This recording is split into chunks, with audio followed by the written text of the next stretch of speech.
missed you. I'm sorry. And we're going to begin. Okay, that's a good reminder to mute. Everyone mute. Sorry. That's okay. That's all right. I have 2 dogs and they're sleeping, and Okay. All right. believe me, I understand. Okay. One of them snores like a person. It's unbelievable. My dog, one of our dogs needs a CPAP mask. Okay, she's a little rotund, I would say. Hey, Cindy. Cindy B, good to see you. Betsy had a good time at your house.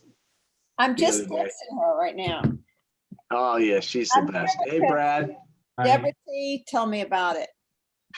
Say that again. Deb T told me about this Zoom. Oh, good. Well, I'm glad you're with us. Okay. All right. It's a little CEE reunion here. I like that. All right. Let's get started on this. This is an admittedly unusual way to teach a course, but so be it. This is the first in a series of classes that are really meant to give you kind of the basics in several different areas. I want to first begin with why I chose to teach God. And it has to do with how I was raised and how I suspect many of you were raised. I'm 60 years old, which means my childhood was, in the 60s and 70s, and my teenage years were in the 70s. And I was raised at a big classical Reform synagogue, very much like Wilshire Boulevard Temple was back in those days, in Minneapolis. And it was a big synagogue. There were over 2,000 families. Wilshire is 2,400, just to give you a way to compare them.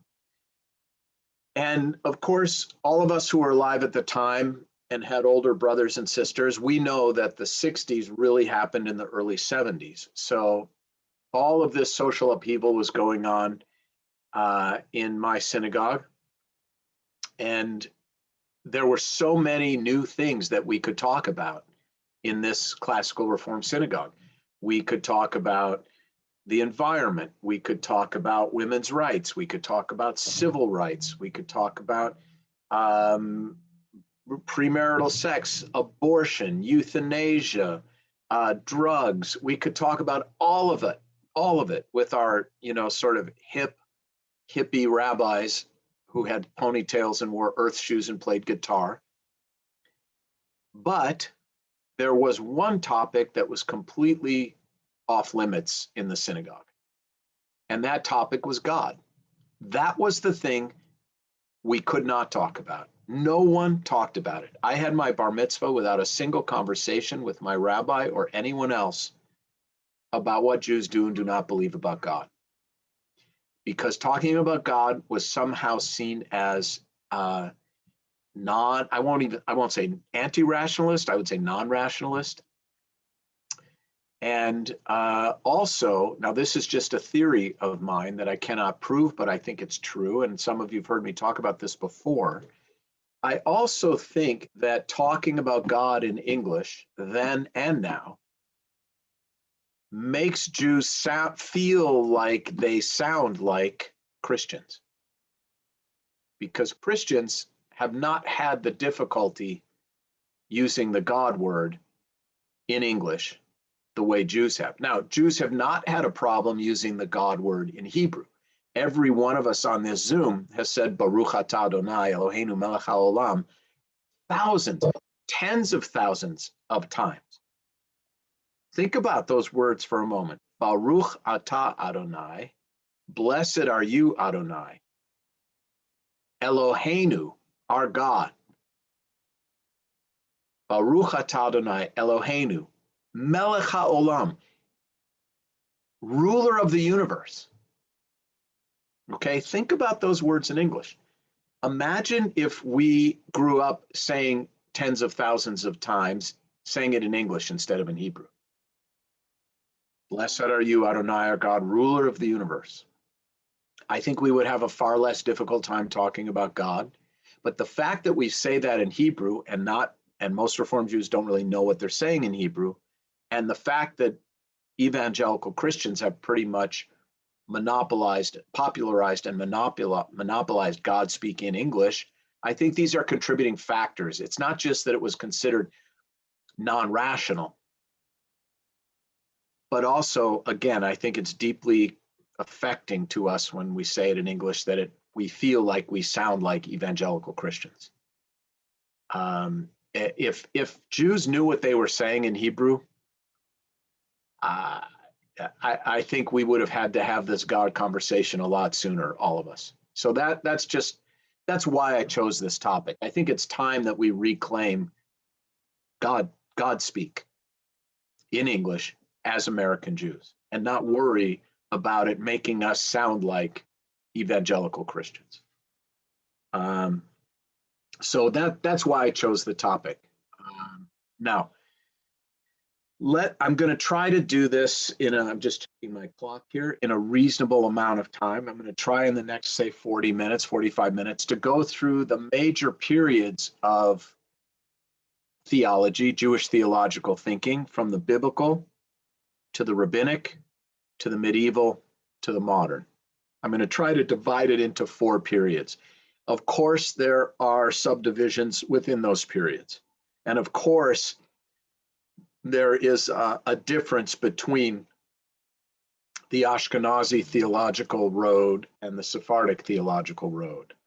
So we're going to just have to kind of oversimplify the structure here in order to treat this as the overview that it is. And I'll recommend some books at the end for those of you who want to go deeper, okay? So let's start with the biblical period. Who is this biblical God of the Hebrews? And how is that biblical God the same, and how is that biblical God different than the God or gods, small g with an S, of our neighbors, right? I want to begin at the beginning, which is the story of creation, which is where I believe all Jewish theology is rooted. And how conceptually the Torah's story of creation is different than pagan creation stories, creation mythology of the same and earlier eras, okay? Prior to the Torah's creation myth, and remember, myth is a way of describing a truth. A myth is not a history.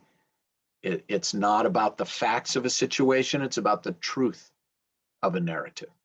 And what is the truth of the biblical creation narrative? The first and most important is that there is a single creator.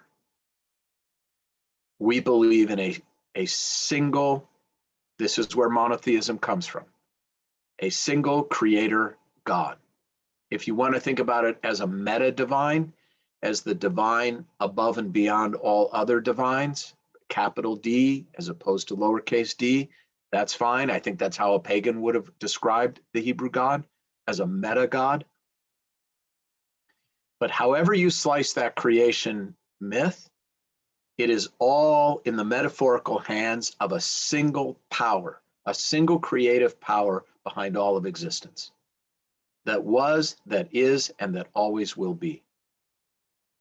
This is why when Moses asked God, when I go to Pharaoh, he's going to ask, who am I representing here? Who is this God? And God says, you tell Pharaoh, Ehyeh asher ehyeh, I will be that which I will be, which is a cryptic answer, but to me it means I was, I am, and I always will be. The single unifying force and power behind all of creation. I cannot overstate what a fundamental shift this was in human thought. Because prior to this, there was this pagan belief, later picked up by the Greeks and the Romans, I should say Romans and Greeks, that creation evolved through the efforts of multiple gods who were often in conflict with each other. Sun god, moon god, sea god, mountain god, rain god, right? And that it was the tension and conflict between these warring deities that sustained creation. And along come the Jews and they say, no, no, no. That's wrong. The world is not sustained by this tension and conflict. The world was created and is sustained in a whole and harmonious way. And all Jewish theology is rooted in this idea of a single unifying force behind all of existence. There are a lot of problems with that theology, particularly when bad things happen to good people, because you have only one power to attribute that bad thing to.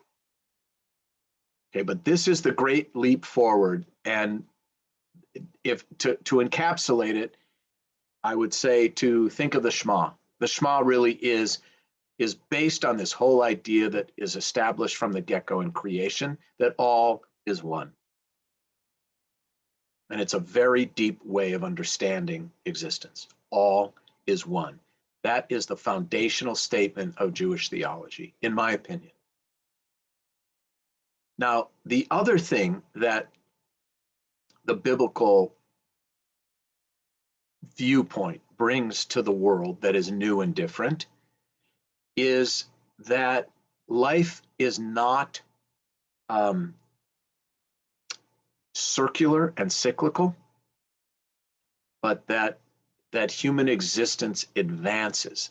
It's a line, not a circle, right? Prior to this, the pagan view was that existence repeats itself over and over and over again, and human beings are just the new cast in the same old drama. Each generation of humans becomes new actors in a drama that repeats itself over and over and over and over again endlessly, which really means ultimately human beings have no ability to alter the course of existence. We are all, in the pagan view, merely actors in a role, identical to the actors before us and the actors yet to come. Okay, it feels quite hopeless to me, but this was the worldview. You still see this in India, by the way, in terms of the caste system, which is very firmly in place. And you should listen to Joseph Campbell about that. It's pretty interesting. So now you have these, and this begins to create the tension of Jewish theology. You have this view that human behavior matters, we matter, we can change the course of existence, and yet everything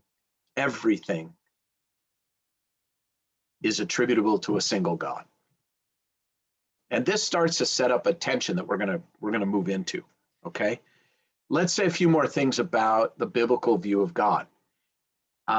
There is a school of theology called the personalist theology, meaning simply God in the Torah has a personality, right? God gets angry. God changes God's mind. God favors one people over another.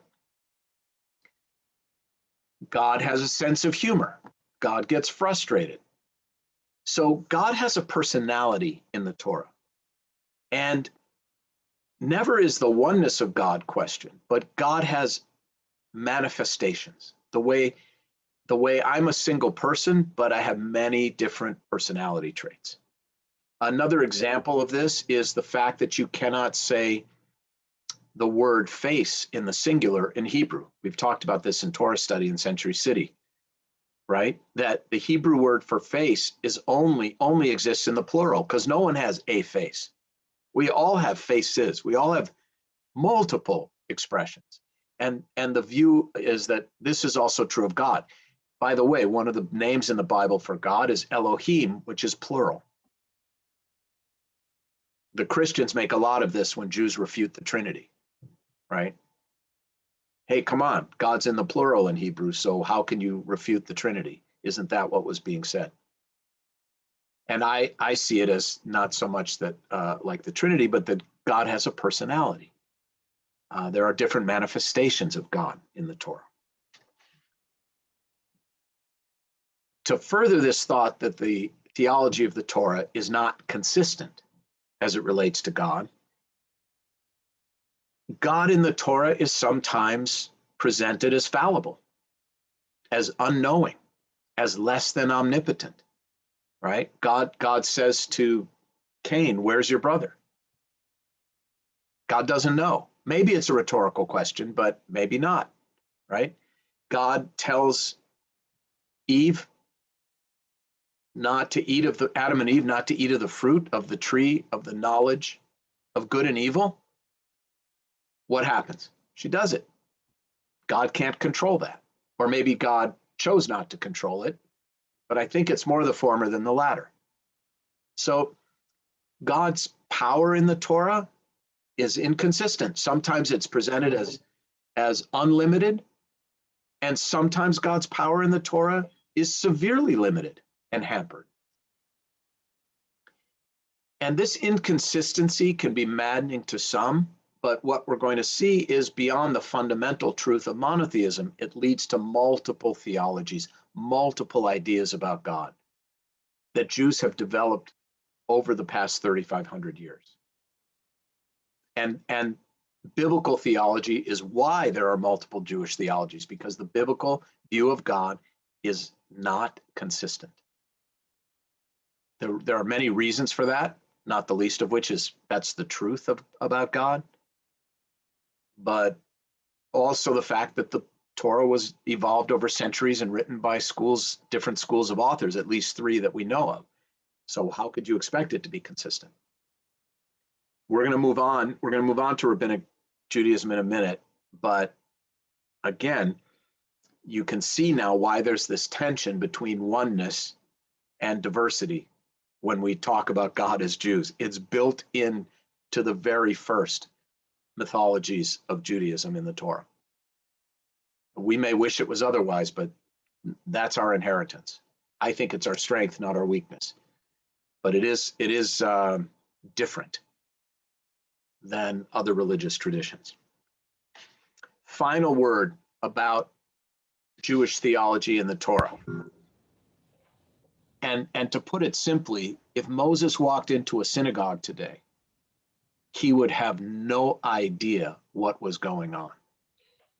None. Because biblical Judaism, the way you did Judaism in the time of the Torah, is almost entirely unrelated to what we all know happens on the bima at Wilshire Boulevard Temple. Moses wouldn't understand most of the Hebrew. He would understand some of it, but not a lot of it. He would definitely not understand the Aramaic, the Kaddish, for example. He'd have no idea. And he would have no concept of prayer, because the way you prayed in the time of the Torah was you traveled to the temple in Jerusalem 3 times a year and sacrificed animals. And that's how you got close to God. So other than the blowing of a shofar on Rosh Hashanah, Moses would be extremely confused, and he would have no idea what the hell's going on. Even the word synagogue would have been foreign to him. He would have understood the word altar, but that's it. Okay, and there's a theology behind prayer that obviously just can't exist in the Torah because the institution of prayer didn't exist. Okay, so those are kind of the fundamentals of biblical theology. Oneness, unlimited and limited, sacrificial cult with no sense of prayer. I don't mean no sense of hope or dreams, but no sense of formal prayer. And complete inconsistency. Now we go to the Rabbinic period. So just a very 3 sentences or slightly more on historically what happens. And those of you in my Torah study class, you know this already. In the year 586 BCE, the Babylonians destroy the first temple in Jerusalem. It leads to exile. And it leads to the ancient Israelites having to come up with new ways to be Jewish without the centrality of the temple in Jerusalem. And this begins the process of what I would call rabbinic literature, although it's very early, and of a diasporic Judaism, kind of Judaism on the road, Judaism with no Jerusalem. What happens next is the return to Israel. And then in the year 70, the Romans destroy the second temple. And the Jews have two choices from a religious standpoint, not an ethnic standpoint. They have two choices: disappear or adapt. Very much like what we're doing today with Zoom. I mean, the temple had two choices: go out of business or adapt. And this was no different for our ancestors in the year 70, really the year 135, when the last Bar Kokhba, when the last rebellion against the Romans was quelled or quashed. That was it. We had to adapt to foreign rule, had to adapt to no temple in Jerusalem, and we adapt through the institution of the synagogue. Prayer replaces sacrifice. Rabbi, which means teacher, replaces the priesthood. And we're in a new era of Judaism with new understandings of God. And how do those new understandings get articulated? All right. I'm going to try and make this as simple as possible. There are two types of law understood by Jews. The first was the Torah, which was spoken to Moses. This is the Orthodox mythology here, spoken to Moses, and then Moses transmitted that orally. There was a second set of law according to the Orthodox view, okay, which was spoken to Moses, which was the Talmud, essentially, which we know for a fact was written down by schools of authors over a period of about 400 years. From right about this time when the temple is destroyed until about the 6th century, the Talmud is in formation. And the Talmud is the rabbis reimagining and reworking of Judaism under these new diasporic circumstances with no temple in Jerusalem. How is Judaism going to work in a real way when there's no longer a temple in Jerusalem and we don't make sacrifices anymore? What are the do's and don'ts? And how does Judaism function beyond the Torah? Because as we know, the Torah is very sparse in its details. The Torah, for example, says, you shall not work on Shabbat. But what does that mean? And then the Talmud, for example, the rabbis come up with 39 categories of work that can't be done. So they fill in the details.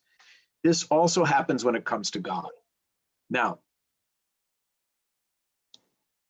the Talmud is written in such a way that it is literally impossible to understand for a layperson, for an ordinary person. And it is literally impossible to understand alone. It's too complex and too cryptic.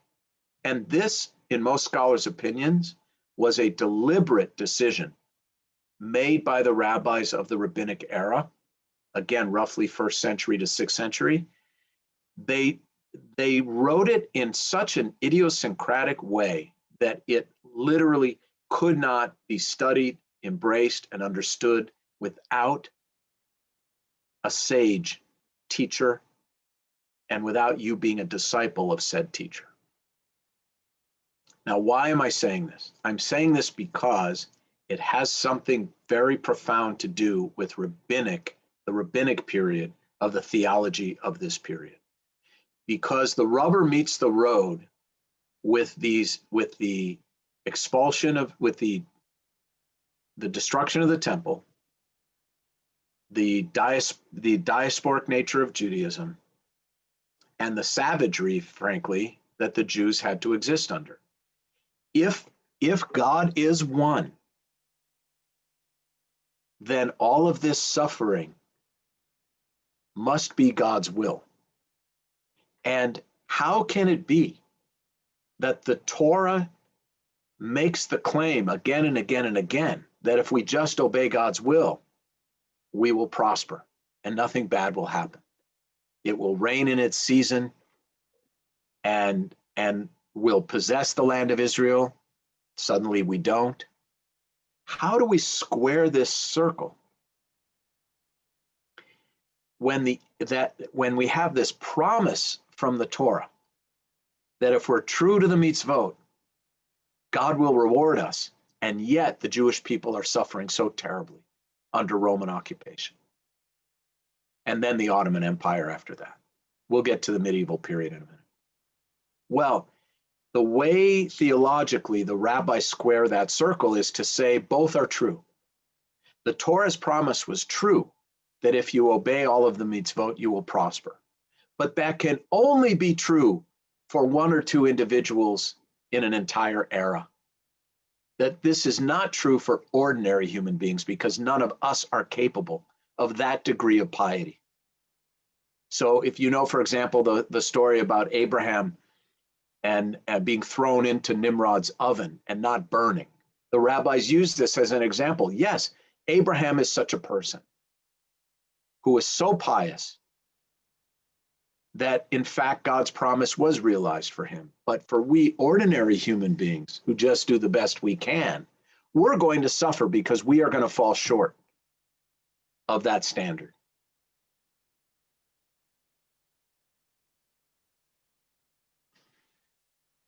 And it's almost built in that we will fall short of that standard because of the complexity of Talmud itself.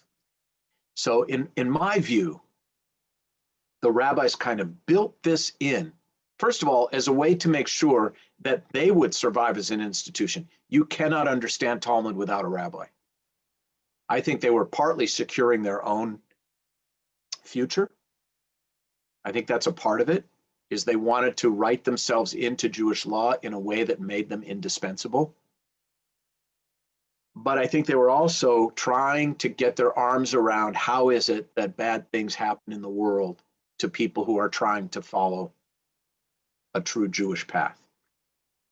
And the answer essentially they set up for us is, well, no one, only a handful of people in an entire generation, if any, are capable of being on that path for real. The rest of us just have to try our best and take our blows as a result. And we may not like that, but it is a theological answer to why we're suffering without refuting the oneness of God. Okay? And this essentially is rabbinic Judaism. Now I want to pause because I've been doing all the talking and we're about halfway through and we're going to get to medieval and modern theology in a moment. But let me pause and see, if anybody has a comment or a question or any confusion about what we've set up so far, and then we'll move forward. So maybe Hannah's managing this for us. Hannah Gold, thank you, Hannah. So if anybody raise your hand and Hannah will spot you and unmute you. I see Valerie and Miriam. Let's go to Valerie. And can I unmute Yes. Hannah? Or just you? Yes, you can, because you're a co-host. Okay, thanks. Valerie, go ahead. Yeah, going back to your discussion about the cyclical nature of other. Yes. I thought like reincarnation, like the Indians, if you good in this life, you come back in the next life in a higher. In a higher. That doesn't sound cyclical to me. That sounds like you're improving. No. Well, what cyclical is in the Indian or Eastern context is you can do nothing to change your dharma during your lifetime. Okay, you can't work your way. No, not during your lifetime, right? In the next life. Right? Which means the life you are living is in that sense futile if you're interested in advancing. What happens is after you die in the Indian construct, you go to one of two places. If you've done a good job and learned the lessons of your caste and your dharma, you go for a little vacation after you die, and then you're reborn to the higher caste. If you didn't learn the lessons, you go to a different location called hell, where you are punished and you suffer and you learn those lessons, and then you ascend to the next class, right? But during your lifetime, there is nothing you can do to move up. Okay. So that in that sense, it's the individual's lifetime is essentially, futile. The best you can do. And by the way, this would be just as a tangent, this would be maddening to any one of us on this Zoom. But you've been to India, I've been there. It actually creates a strange sense of calm and acceptance. In the midst of poverty, the likes of which, I don't care where you go in America, you will never see. It works for them. I find it maddening, but right. But anyway, that's my point. Okay. Let's see, Miriam. Let me see if I can. Look, can you unmute Miriam? Go ahead, Miriam. Am I unmuted? You are. Okay. I'm very interested in knowing how the rabbinic period started. How all the rabbis, which I believe you put the Gemara and the Mishnah together, how did they start and like what year? I know it was post the destruction of the temple, but there are people like the conservative movement, many in the conservative movement, that think that the rabbinic period was almost the highlight of Judaism. Yeah. Because you have rabbis disagreeing with each other in such a rational, interesting, I can't think of the word, non-angry way. Yes. And putting down different thoughts, even though the thoughts opposed each other sometimes, which is very Jewish. Yes. But it was put in such an interesting way of democracy. Well, first of all, I agree with the second part of your assessment. I think it was an incredibly fruitful and amazing Reformation period in Judaism. It was a Reformation. The rabbis of that period were the original Reformed Jews. They either had to reform Judaism or Judaism was finished.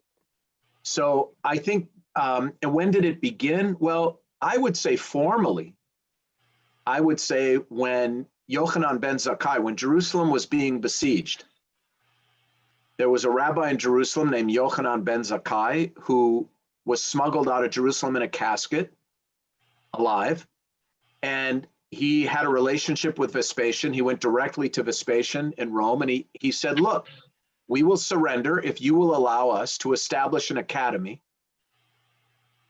and teach Judaism.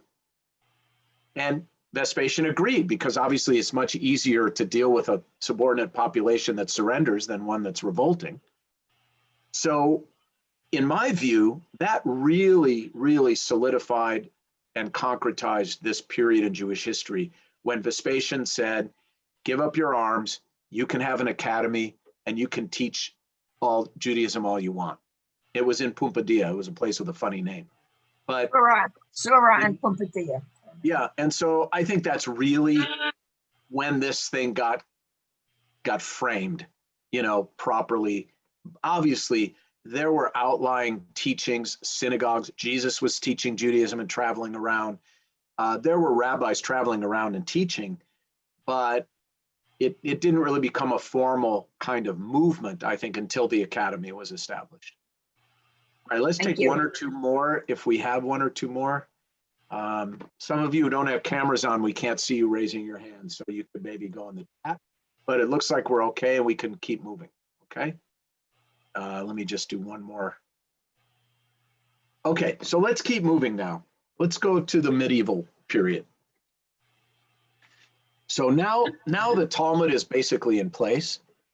And again, remember what I said about its complexity. So you also have in place this whole system of really only an enlightened few being able to grasp the true essence of God and of Judaism. And the rabbinic God, again, is a God who does reward fidelity, but only one or two people if that, in any generation, are capable of that level of fidelity. And this is how the rabbinic period is able to say the Torah is telling you the truth, and your life experience is also true. And what your life experience means is that you fall short of that extraordinary level of insight and secret wisdom that only one or two people in a generation can have. Moses, Abraham, Moses, and we're going to get to Maimonides in a few minutes. In the medieval period, you basically have a reinforcing of this concept that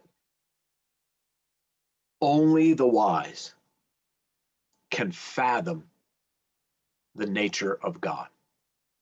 And the rest of us will only get glimpses and whispers and clues. And that if there is something that feels theologically wrong to us about God, we are the problem, not God. That these misunderstandings, this confusion, is a result of human beings being limited, not the result of God being limited. Now, that's going to become extremely important in the modern era, particularly after the Holocaust. Because just to foreshadow what's coming, there's a whole school of theology called post-Holocaust theology.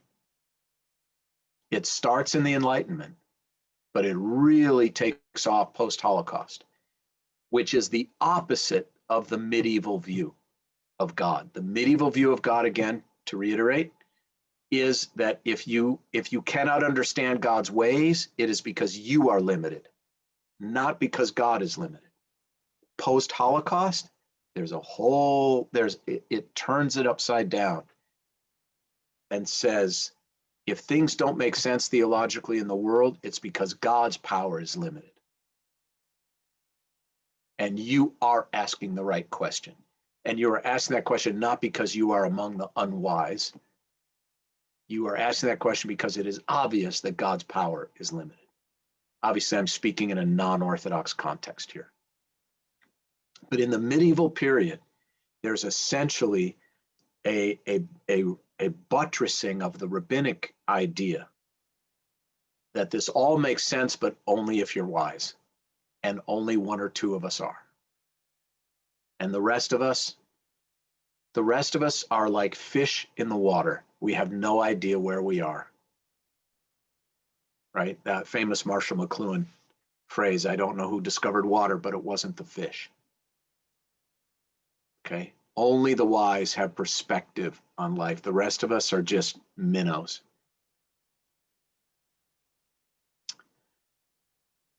Now, the other thing that starts to happen in medieval Judaism, philosophically, theologically, is all insight is valued. You have most of the writing about God in the medieval period is a mimicking of the kinds of treatises that were being written by Muslims and Christians, particularly by Muslims, by the way. Maimonides was trying to do for Jews what Muslim clerics were doing for Muslims. By the way, he even wrote in Arabic and Aramaic because that was the language of the Jews. Hebrew was our language for prayer and study, but Arabic and Aramaic was the spoken language of Jews. And Maimonides went so far as to write in those languages, not in Hebrew. And so you're starting to see a very important opening up of the Jewish mind to the truths of other faiths that begin to influence also not just other faiths of Greek, very heavy. I mean, Aristotle had a profound influence on Maimonides. And to me, this is one of the most interesting parts of the story of how Jews view God and theology, is the opening up in the medieval period to the religious ideas and secular ideas of Muslims, Christians, and Greeks, which is obviously going to become really important later. And by the way, later it starts to reverse. You have great Jewish thinkers like Buber, like Einstein, like Heschel, like Freud, like Marx, starting to influence the non-Jewish world in a similar way to the way the non-Jewish world influenced Jews in the medieval period. Now, the other thing that happens in the medieval period is mysticism. 17th, some 16th, more 17th century. And the mysticism comes as a reaction against the kind of hyper-legalism of medieval, rabbinic and medieval Judaism. Maimonides, for example, who starts to apply Aristotelian thinking, who starts to apply Christian thinking, who writes in languages other than Hebrew, they burned his books. He was a rebel. Now he literally is the gold standard of Judaism.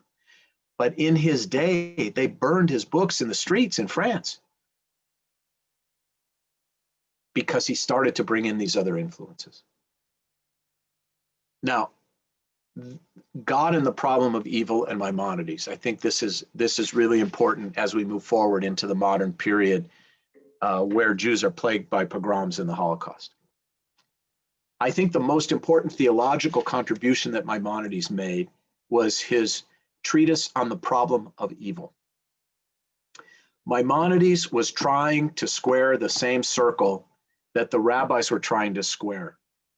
Now let's remember, they squared it by saying, yes, God rewards the righteous and punishes the wicked, but only one or two people can ever be righteous. And so we're just getting treated like every other poor schmuck on the planet, okay? Maimonides handles it a different way, but he's trying to solve the same problem. How do we deal with the fact that good and righteous people suffer? And he does it in three ways. I'm going to be very quick, but this is really brilliant work on his part, and it sets us up for the modern period. Maimonides, in his treatise on the God and the Problem of Evil, comes up with three answers, all three of which let God off the hook for human suffering. Okay, number one, his first answer is we're human, we're animate, we're made of flesh and blood. And we are, from the moment we are born, we are dying. We fall apart because we are human, all humans. That is the nature of what it means to be a human being. Some of us faster, some of us slower, but we all fall apart. If we are able to act on nature, nature must definitionally be able to act upon us, right? You cannot fight gravity. Well, you can, but only cosmetically, okay?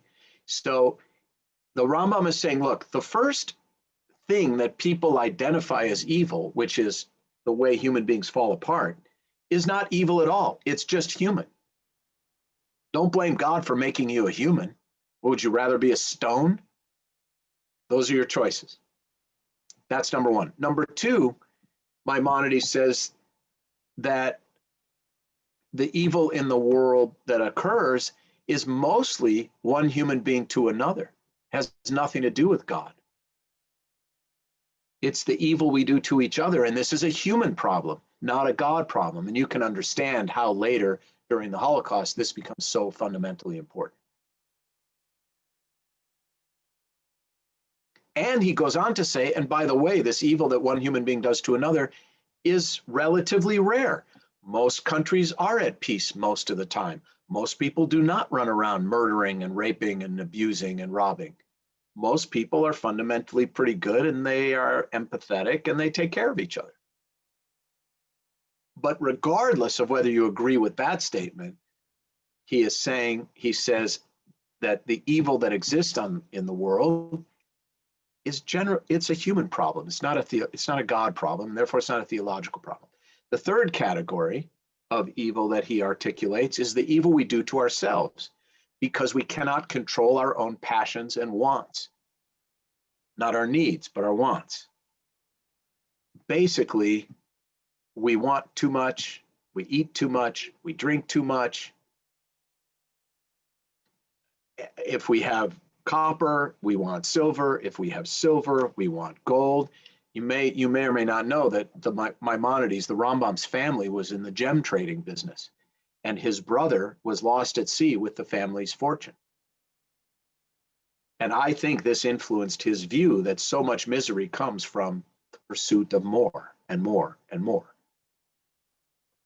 And that this is the root of evil in the world.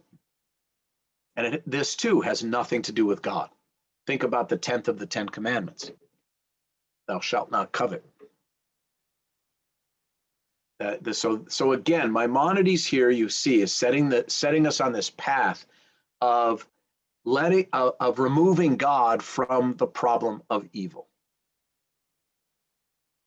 Okay, now, unfortunately, because we have so little time, and I have a funeral intake for a beautiful family at 1, so I'm going to have to rush through the modern period. Now we're kind of set up for the modern period, where still the fundamental dilemma is, as Harold Kushner put it so well in a book with a great title, we're still enmeshed in this issue of bad things happening to good people and God. How do we square that circle? Okay. Sorry, we're switching out the dogs here. Okay. We brought one dog in, took one dog out. The only real answer now, and it flips the rabbinic view on its head, is what I call limited theism. So let's start with the fact that enlightenment sweeps across Europe, and Jews are admitted to the universities, and they start studying anthropology, and they start studying history, and they start studying archaeology, and they start studying literary criticism, and they start discovering that, oh, what do you know? There are other ancient literatures. There are other flood myths. There are other creation myths. And they start to see that there's a whole world of thought out there that turns rabbinic Judaism on its head. A whole world of thought that doesn't see human beings as limited if they can't understand an unlimited God, but that God has limits, right? Excuse me 1 second, sorry. Okay.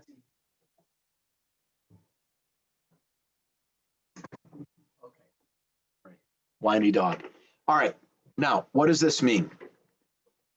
This means that post-Holocaust, you have this school of theology, which we were all raised with, most of us, which is that God's power is limited.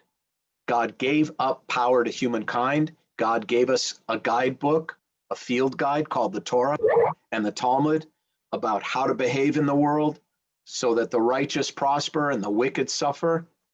And it's now entirely on us. God can watch, God can empathize. God created the natural world for us, but God's power now, much like a parent whose kid goes off to college, you can be influential, but you cannot control, right? That God is influential, but not omnipotent or omniscient. So Jewish theology ultimately comes down to two opposing views. Now I want to end with this. Some of you know the story of the book of Job. Job suffers terribly. He's innocent by the book's own admission. First line in the book is Job is a blameless man. By the way, Job is not a Jew. He represents all of humankind. His life falls apart. His friends come to him and say, you must have been bad and God is punishing you. And he says, no, to the contrary, I've been faithful. And ultimately, Job takes God to trial. This is where the play by Archibald MacLeish, JB, comes from. JB stands for Job. And God is put on trial, essentially, by Job. And God is asked to defend God's self. for the way God has treated Job. And God's answer to Job is essentially, you're only human. You are limited. You will never understand God's ways. You're not big. I'm big. You're small. And who are you to question or to expect God to behave the way a human would behave? Who are you to expect earthly justice and cosmic justice to be the same? And Job says, I have heard thee. Job essentially accepts this response, this unapologetic response by God. So you have that on one side, Jewish theologically. And on the other side, you have this limited theism, which says, no, human discernment is correct, and God is limited. So in an all too cursory way, we now can see how this tension begins in the Bible and moves through the Rabbinic period, the medieval period, and the modern period. And this is where we are today. And today we are, I would say almost universally, non-Orthodox Jews are in the limited theism camp. Although I will close with this, and we can talk about this at another time. The older I get, the more I appreciate God's answer to Job, the more I appreciate my own limitations, my own ability to grasp and understand the magnitude of it all. And that I am not godlike in that way. You know, whenever I've said this in our Torah study class before, whenever the Torah quotes God as saying, I am the Lord, I am God, Ani Adonai Elohechem, I am the Lord your God, the Torah is also simultaneously saying, and you are not. You are not God. I am the mystery. So this is where we are. I can tell you I'm on the limited theism side, quite honestly, but the older I get, the more I appreciate how little any one of us knows against the magnitude of what is God. And on that happy note, I want to thank all of you for being a part of this today. And I promise you, we will keep doing these classes and we will do more. I mentioned a couple of books. Just to get you started, and I mean just to get you started, it is an admittedly simple primer. There's a very simple book called Finding God by Sonsino, S-O-N-S-I-N-O, and Syme, S-Y-M-E. It just looks at 10 different Jewish theologians from the biblical period to post-Holocaust. And it just gives you 3 or 4 pages on each. And there's even a little chart in the back that compares and contrasts their views. I offer it to you the same way an allergist would give you a scratch test to see what you react to. Because once you read through that book, which will take you no more than an hour, you'll start to get a sense of these 3 make sense to me and these 7 are ridiculous. And then we can drill down more deeply, whether it's Maimonides or Buber or whomever, we can drill down more deeply, Spinoza, we can drill down more deeply into one of them. I'm happy you just email me, I'll tell you, okay, you're into, the Maimonides and Buber, and I can tell you what to read next. So that's a very good one. And that's my recommendation. But again, I'm not insulting anyone's intelligence through this recommendation. It's just a scratch test from the rabbi to see what you react to, and then email me and we'll go more deeply. Okay? I want to thank you all again. Please keep signing up. Please keep attending. I love seeing you. I miss seeing you. We're going to make do with this because our power is limited, but we'll be back together. I know that. I know that for sure. I hope everyone has a great rest of the day, and thank you again for being with me. It was really great to see all of you.